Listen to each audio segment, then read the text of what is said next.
Before the ending of lock-in period, can Yes Bank stock price go to 100 rupees?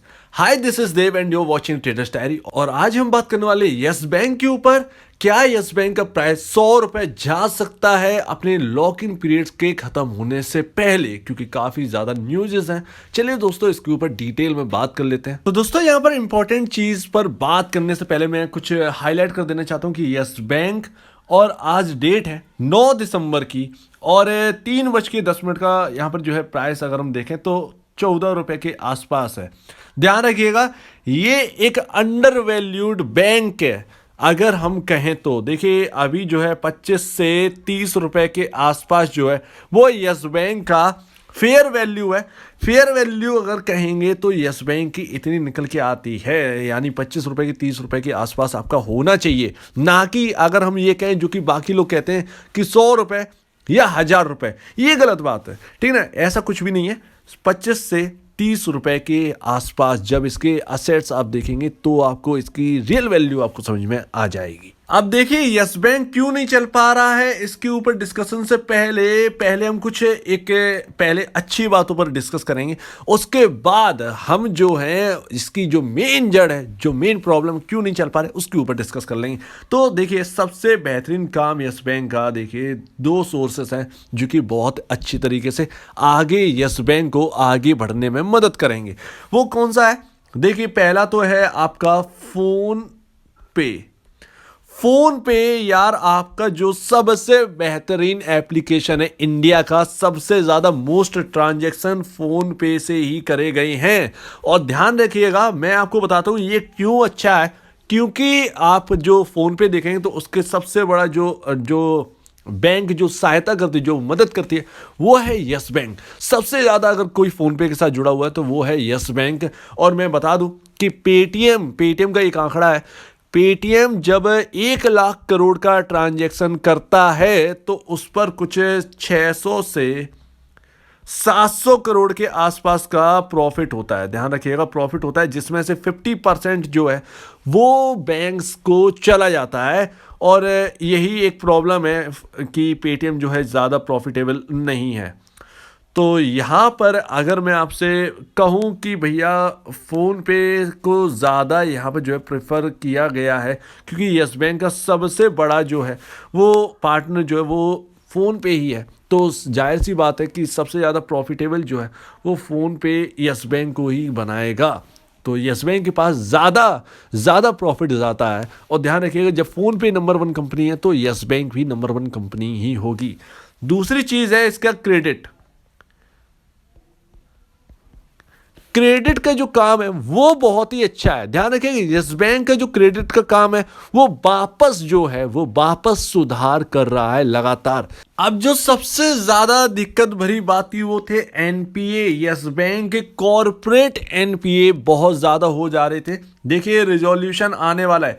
देखिए are capital जो है वो भी यहाँ पर जो है, यहाँ पर आरबीआई ने यहाँ पर नियुक्त कर दिए ऑफिसर्स, जो कि आर कैपिटल को अब इंसॉल्वेंसी के जो हैं जो रास्ते हैं वो और भी आसान करेगा, जिससे यस बैंक का जो आर कैपिटल को दिया हुआ लोन है या रिलायंस जो एडीएजी ग्रुप को दिया हुआ लोन है वो वापस मिलने में आसानी होने वाला है।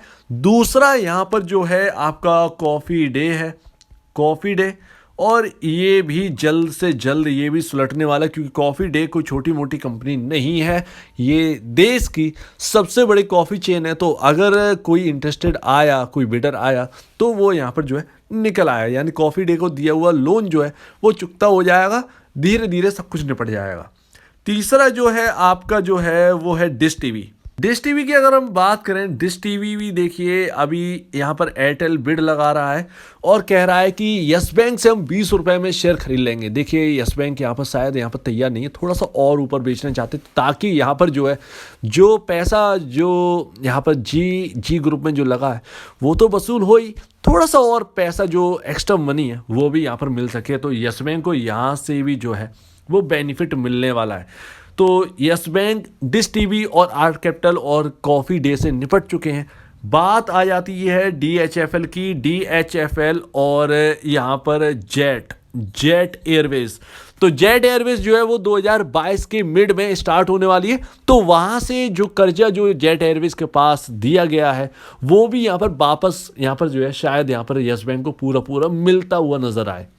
डीएचएफएल की जो कहानी है उसका भी यहाँ पर मोड़ है और यस बैंक को उस डीएचएफएल का लोन जो है वो भी शायद यहाँ पर जो है और जल्द से जल्द मिलता हुआ नजर आए, क्योंकि यहाँ पर अभी पूरा लोन मिला नहीं है। मेरे ख्याल से अगर मिल गया है तो ये तो और भी अच्छी बात है, लेकिन शायद यहाँ पर जो है डीएचएफएल का यहाँ पर थोड़ा सा लोन बाकी अभी है जो कि पिरामल ग्रुप को देना है। अगर है तो ठीक है मिल जाएगा, लेकिन अगर नहीं माफ़ कीजिएगा अगर नहीं है तो ये तो और भी अच्छी बात है।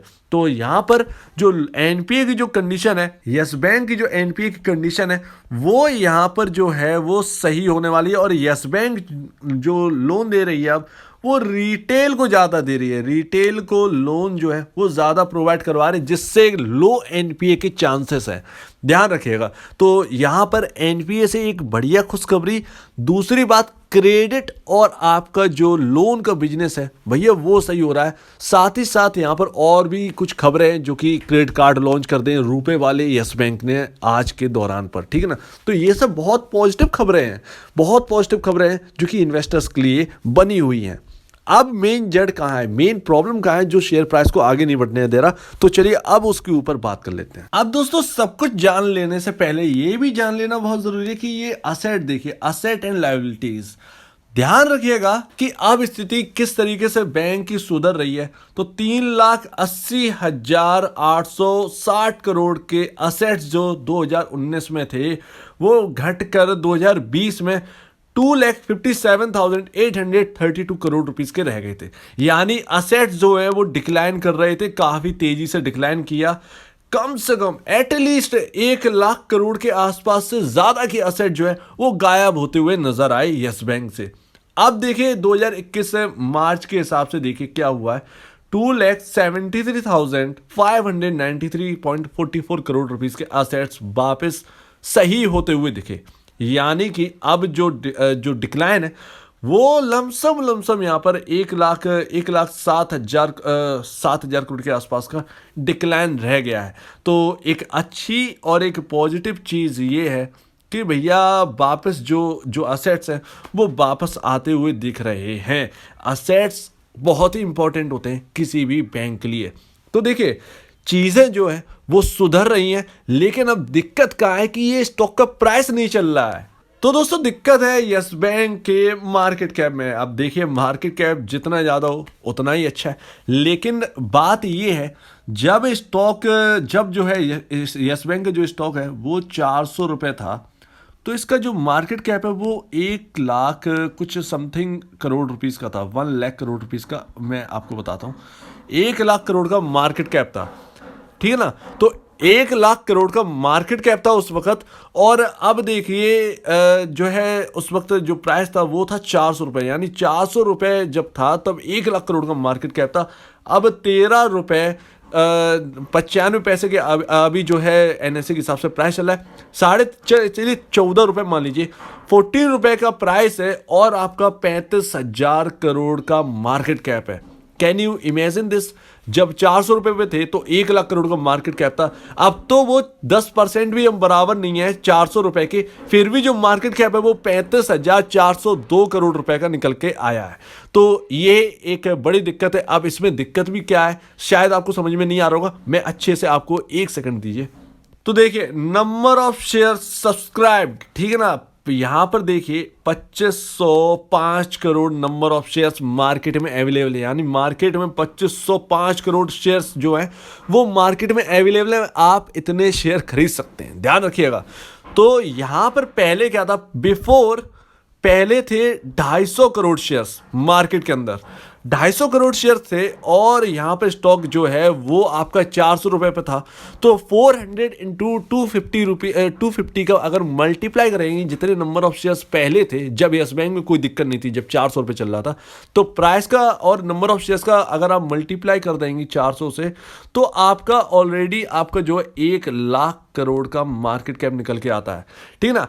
अब निर्मला सीतारमन ने करा क्या है कि यहाँ पर जो फंड रेजिंग हुई थी एसबीआई और बाकी अदर बैंक से, तो यहाँ पर नंबर ऑफ शेयर्स जो है वो बढ़ा दिए, 10 टाइम्स बढ़ा दिए, जिसकी वजह से यहाँ पर मार्केट में दिक्कत हो गई। पहले जब 1 रुपये बढ़ता था तो यहाँ पर जो है 250 करोड़ का मार्केट कैप बढ़ता था, जो कि एक नॉर्मल बात थी। अब 1 रुपये बढ़ता है तो 2505 करोड़ का मार्केट कैप बढ़ता है, तो ये एक प्रॉब्लम वाली बात है।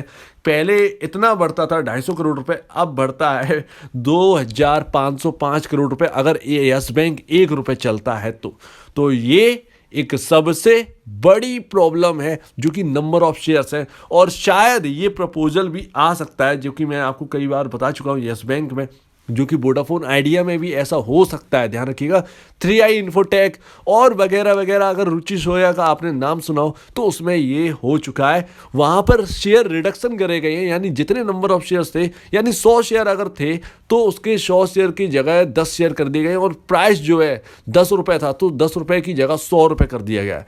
तो यही चीज़ अगर यहाँ पर हो जाए तो आपके पास 100 शेयर की जगह 10 शेयर रह जाएंगे। लेकिन यस बैंक जो है अगर इस प्राइस पर कर दिया है जो 13 रुपये 95 पैसे चल रहा है, या 14 रुपये मान लीजिए, तो वो 14 रुपये की जगह 140 रुपये हो जाएगा, जिससे जो है यस बैंक की इक्विटी कम हो जाएगी और यस बैंक को चलने में दिक्कत भी नहीं होगी, और आपकी वैल्यू जो है वो उतनी ही बराबर रहेगी। फिर यस बैंक जो है 1000 भी जा सकता है, 1000 क्या 2000 भी जा सकता है। तो ध्यान रखिएगा, यस बैंक फिर इतना टारगेट जो है वो अचीव कर लेगा। तो आई थिंक आपको यहाँ पर समझ में आ गया होगा, यस बैंक की अंदरूनी जो दिक्कत है वो तो दूर हो रही है, लेकिन जो स्टॉक में जो प्रॉब्लम है वो दूर नहीं हो रही है। अब क्या है कि सरकार जो है वो यहाँ पर जो है 40 रुपये 50 रुपये पर भी डील कर सकती थी उस वक्त जब फंड रेजिंग हो रही थी, लेकिन उनका जो है वो 10 रुपये का ही मन बन गया, और इन्वेस्टर्स को जो है वो काफ़ी बड़ा घाटा जो है शेयर होल्डर्स को जो है झेलना पड़ा।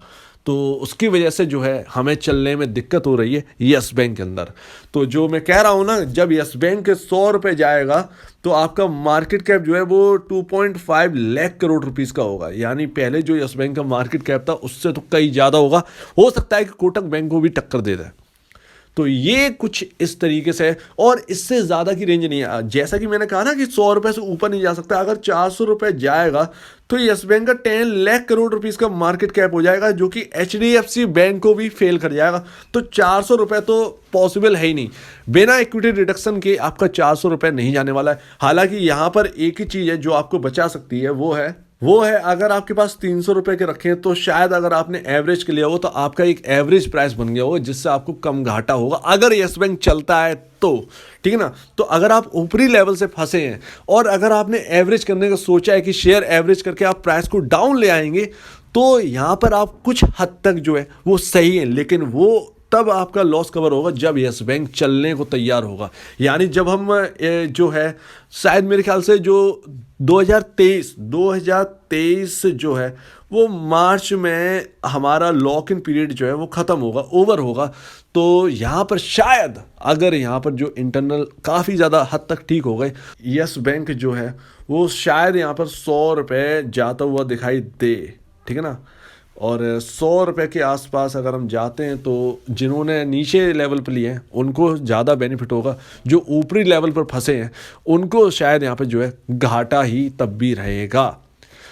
तो यहाँ पर कौन सी स्ट्रेटजी ठीक है, कहाँ बैठती है आपकी, क्या एवरेज की स्ट्रेटजी आपकी ठीक है, ये तो वक्त ही बताएगा। अगर आप एवरेज करने की सोच रहे हैं, यहाँ पर ध्यान रखिएगा, अगर आप एवरेज करने की सोच रहे हैं तो ये आपके ऊपर ही है, और यस बैंक के ऊपर क्या वो चलता है या नहीं। लेकिन हाँ, 100 रुपये तक जाने की कोशिश कर सकता है यस बैंक जब हम लॉक इन पीरियड से बाहर निकलेंगे। तो आशा करता हूं जहां जहां प्रॉब्लम थी वहां मैंने बात कर ली है। जो इंटरनल मेन प्रॉब्लम थी, मेन जड़ थी यस बैंक की ना चलने की, वो मैंने आपको बता दी है। उम्मीद है आपको सही से समझ में आ गया हो। अगर आपको कुछ भी समझ में नहीं आता है, कुछ प्रॉब्लम है, कुछ पूछना है, कुछ बताना है, तो प्लीज़ कमेंट सेक्शन में कहिएगा। और आप दीजिए मुझे इजाज़त। वीडियो देखने के लिए बहुत बहुत धन्यवाद दोस्तों।